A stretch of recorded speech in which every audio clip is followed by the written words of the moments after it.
അവസാനം tube light മങ്ങി മങ്ങി കത്തിത്തുടങ്ങി.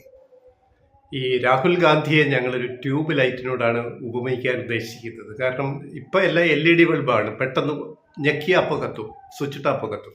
പക്ഷെ ട്യൂബ് ലൈറ്റ് എന്ന് പറഞ്ഞാൽ, ട്യൂബ് ലൈറ്റ് അറിയാമല്ലോ, ഇപ്പോഴും പല വീടുകളിലും ഉണ്ട്, പൊയ്ക്കൊണ്ടിരിക്കുകയാണ്. പുതിയ ടെക്നോളജി വന്ന് സാങ്കേതിക വിദ്യയിൽ നമ്മളിപ്പോൾ എല്ലാം LED ആണ് ഉപയോഗിക്കുന്നത്. അപ്പോൾ സ്വിച്ചിട്ടാൽ ഒന്ന് മങ്ങി മങ്ങി ആണ് അവസാനം ട്യൂബ് ലൈറ്റ് കത്തുക എന്ന് പറഞ്ഞുള്ള എന്ന് പറഞ്ഞതുപോലെയാണ് രാഹുൽ ഗാന്ധിയെ ഞങ്ങൾ വിശേഷിപ്പിക്കാൻ ഉദ്ദേശിക്കുന്നത്. ഇപ്പം ട്യൂബ് ലൈറ്റ് ഒന്ന് മങ്ങി മങ്ങി കത്തി. ഇപ്പം തിരുവനന്തപുരത്തു നിന്ന് എല്ലാവരും അങ്ങോട്ട് വിളിപ്പിച്ചിരിക്കുക, കേരളത്തിൽ നിന്ന് 28-ന്, ഈ മാസം 28-ന് ഡൽഹിയിലേക്ക് ആര്? രാഹുൽ ഗാന്ധി. KPCC പ്രസിഡന്റ്, പ്രതിപക്ഷ നേതാവ്, മുൻ KPCC പ്രസിഡന്റുമാർ, അങ്ങനെയുള്ള മുതിർന്ന നേതാക്കളെ എല്ലാം ഡൽഹിയിലേക്ക് രാഹുൽ ഗാന്ധി വിളിപ്പിച്ചിരിക്കുകയാണ്. ട്യൂബ് ലൈറ്റ് മങ്ങി മങ്ങി കത്തി തുടങ്ങി. എന്താ? തരൂർ വിഷയം. തരൂർ വിഷയം അടിയന്തരമായിട്ട് പരിഹരിച്ചേ പറ്റുള്ളൂ. കോൺഗ്രസിനിപ്പം തോന്നിത്തുടങ്ങി. 2 കൊല്ലമായിട്ട് രാഹുൽ ഗാന്ധിയായിട്ടുള്ള അപ്പോയിന്റ്മെന്റ് ചോദിച്ചിട്ട് കിട്ടാതെ ഇരുന്ന ഒരു കാലം തരൂർ തന്നെ പറഞ്ഞത് ഓർക്കുക. 2 വർഷമായിട്ട് കോൺഗ്രസ് എന്ന് പറയുന്ന പ്രസ്ഥാനത്തിലെ ഒരു പ്രമുഖനായ ശശി തരൂര് 2 വർഷമായിട്ട് രാഹുൽ ഗാന്ധിയായിട്ടുള്ളൊരു മീറ്റിംഗ് ചോദിച്ചിട്ട്, അപ്പോയിന്റ്മെന്റ് ചോദിച്ചിട്ട് കിട്ടിയിട്ടില്ല. ഇപ്പം സടകുടഞ്ഞ് എഴുന്നേറ്റു. ട്യൂബ് ലൈറ്റ് ഇപ്പം മങ്ങി മങ്ങി കത്തിത്തുടങ്ങി. അപ്പൊ തരൂരിനെ കോൺഗ്രസിന് വേണമെന്ന് ഇപ്പൊ കോൺഗ്രസ് തോന്നിട്ടുണ്ടെങ്കിൽ എന്താണ് ഇത്രയും നാൾ തോന്നാതിരുന്നത്? ഇത്ര നാൾ എന്തിനാ അദ്ദേഹത്തെ അവഗണിച്ചത്? എന്തിനാണ് തരൂരിനെ? കൃത്യമായ വിലയിരുത്തലുണ്ടല്ലോ. തരൂരിനെ 2 കൊല്ലമായിട്ട്, അതായത് AICC അധ്യക്ഷ സ്ഥാനത്തേക്ക് മത്സരിച്ച അന്ന് മുതൽ തരൂരിനെ നോട്ടപ്പുള്ളിയാക്കി വെച്ചു. ആര്? ഗന്ധി കുടുംബം. ഗഡ്ഡി കുടുംബം. ആര്? സോണിയാഗാന്ധി, രാഹുൽ ഗാന്ധി. അവസാനം കേൾക്കുന്നത് പ്രിയങ്ക ഗാന്ധി ഇടപെട്ടിട്ടാണ് മീഡിയേഷൻ ചെയ്തതെന്നാണ്. പിന്നെ ശശി തരൂരിനെ പിണക്കരുത്. കാരണം പ്രിയങ്ക ഗാന്ധി കേരളത്തിൽ നിന്നുള്ള MP ആണ്, വയനാട്ടിൽ നിന്നുള്ള MP ആണ്. മുമ്പ് രാഹുൽ ഗാന്ധി MP ആയിരുന്നു. പ്രിയങ്ക ഗാന്ധിയുടെ ഒരു ഇടപെടൽ ഇതിനകത്ത് ഉണ്ട് എന്നാണ് ഇപ്പൊ പിന്നാമ്പുറ സംസാരം. ആര്? തരൂരിനെ പിണക്കാതെ പാർട്ടിക്കകത്ത് നിർത്തണം എന്നുള്ളത്. അപ്പം ആങ്ങളയോട് പെങ്ങള് പറഞ്ഞപ്പോ ഇപ്പൊ ശരി, 28-ന് എല്ലാവരും വരിക, ഡൽഹിയിലേക്ക് വരിക. അവിടെ ദ്രോണാചാര്യ റോളിലാണല്ലോ KC വേണുഗോപാൽ അവിടെ ഉണ്ടാവും. 3-4 നായന്മാര് മുഖ്യമന്ത്രി കുപ്പായം തയ്ച്ചു വെച്ചിരിക്കാന്ന് ഞങ്ങൾ കഴിഞ്ഞ ദിവസം പറഞ്ഞ ഓർമ്മയുണ്ടല്ലോ. അതിലൊരു നായരാണ് KC വേണുഗോപാല്, മറ്റൊരു നായര് VD സതീശൻ, മറ്റൊരു നായര് രമേശ് ചെന്നിത്തല, പിന്നെ ഒരു നായര് വിശ്വലോക നായരായ ശശി തരൂര്. കോൺഗ്രസിന്റെ ഒരു അവസ്ഥ എന്ന് പറഞ്ഞാൽ ആലോചിച്ച് നോക്കണം. നിങ്ങൾ സ്വയം ഉണ്ടാക്കിയ പ്രശ്നങ്ങളാണിത്.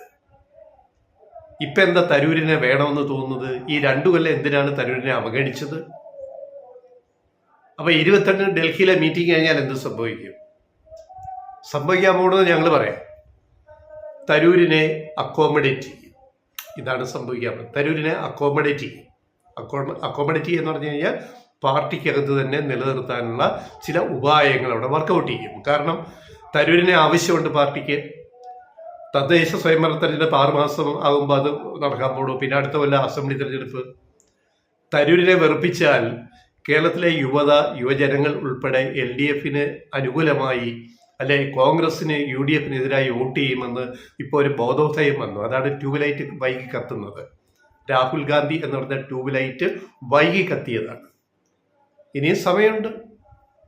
അപ്പോൾ 28-ന് മീറ്റിംഗ്, ഡൽഹി മീറ്റിങ്ങിന്റെ വരാമൂണ ഇങ്ങനെയാണ്. തരൂരിനെ ഒന്ന് മാനിച്ചു, ഒന്ന് വരുത്തി കാണിക്കുക. തരൂരിനൊരു സ്പേസ്, ആ വാക്കാണ്. കോൺഗ്രസിൽ തരൂരിനൊരു സ്പേസ് കൊടുക്കും. സ്പേസ് ഇല്ലാത്തതുകൊണ്ടാണല്ലോ തരൂർ ഇപ്പോൾ ഇങ്ങനെയൊക്കെ പറയേണ്ടി വന്നത്. സ്പേസ് കൊടുത്തിട്ടില്ലെങ്കിൽ തരൂരിനി എന്താ ചെയ്യാൻ പോകുമെന്ന് നമുക്കറിയാം. തരൂർ BJPയിലേക്കൊന്നും പോവില്ല. ഞങ്ങൾ അങ്ങനെ ഒരിക്കലും ലെഫ്റ്റ് റൈറ്റ് വോയിസ് വിചാരിക്കുന്നില്ല. കോൺഗ്രസിന് തരൂരിനെ ആവശ്യമുണ്ട്. തരൂർ കോൺഗ്രസിൽ നിൽക്കണം എന്നുള്ളത് ഇപ്പൊ ബോധ്യമായി. അതുകൊണ്ടാണ് രാഹുൽ ഗാന്ധി 28-ാം തീയതി ഡൽഹിയിൽ ഇപ്പോഴത്തെ പ്രസിഡന്റ്, ഇപ്പോഴത്തെ പ്രതിപക്ഷ നേതാവ്, മുൻ KPCC പ്രസിഡന്റുമാര്, സീനിയർ നേതാക്കൾ എല്ലാവരും ഡൽഹിക്ക് വരാനാണ് രാഹുൽ ഗാന്ധി ഉത്തരവിട്ടിരിക്കുന്നത്. ഉത്തരവ്. ഗഡ്ഡി കുടുംബം അല്ലെ ഗന്ധി കുടുംബത്തിന്റെ ഉത്തരവ്. നല്ലത് നടക്കട്ടെ. അങ്ങനെയെങ്കിലും കോൺഗ്രസിൽ ഒരു ചർച്ച ഇതേപ്പറ്റി നടക്കുമല്ലോ ഡൽഹി കേന്ദ്രീകരിച്ച് ഹൈക്കമാൻഡ് തലത്തിൽ. അങ്ങനെ ഒരു ചർച്ചയ്ക്കൊരു യോഗം വിളിക്കാൻ തരൂരിൻ്റെ നിലപാടൊരു കാരണമായെങ്കിൽ അത് കോൺഗ്രസ് എന്ന് പറയുന്നത് സെക്യുലർ പ്രസ്ഥാനത്തിന് ഒരു മുതൽക്കൂട്ടായിട്ട് നമ്മൾ കാണുക.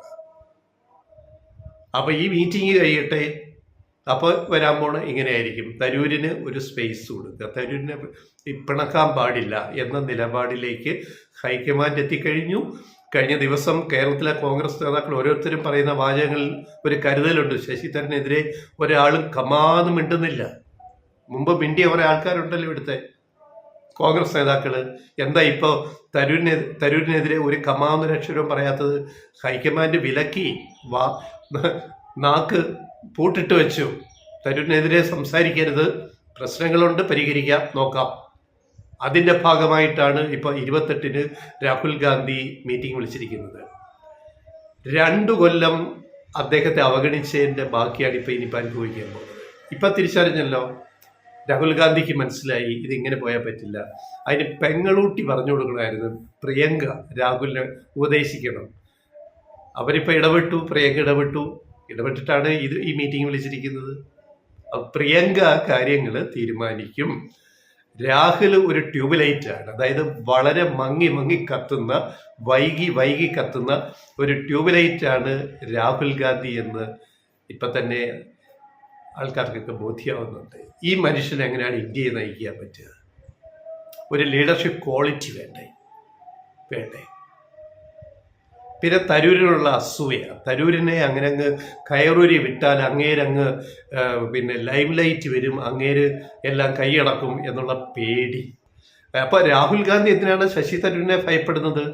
സോണിയാഗാന്ധി എന്തിനാണ് ശശി തരൂരിനെ ഭയപ്പെടുന്നത്?